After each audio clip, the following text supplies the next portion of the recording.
ఈ సినిమా 1960 కాలంలో జరుగుతుంది. ఒక ఊర్లో రాత్రి వేళల్లో భయంకరమైన అంబులి అనే ప్రాణి తిరుగుతుందని పుకారు ఉంటుంది. ఆ ప్రాణి దగ్గర పడితే ఎవ్వరూ బతకరని అంటారు. కానీ ఇద్దరు యువకులు, వెంకట్ మరియు అముదన్, ఈ మిస్టరీని ఛేదించాలనే కుతూహలంతో బయటపడతారు.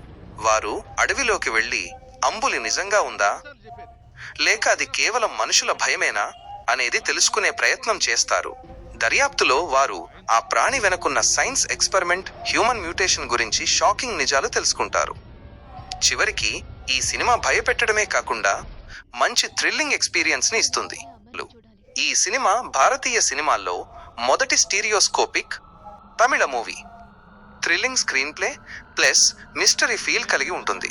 హారర్, మిస్టరీ, సైఫై సినిమాలు ఇష్టపడే వారికి అంబులి చాలా బాగా నచ్చుతుంది. అవైలబిలిటీ: ఈ సినిమా యూట్యూబ్లో తెలుగులో కూడా అందుబాటులో ఉంది. మనిషికి మృగానికి జరిగే పోరులోకి దేవుని ఎందుకు తీసుకొస్తారు?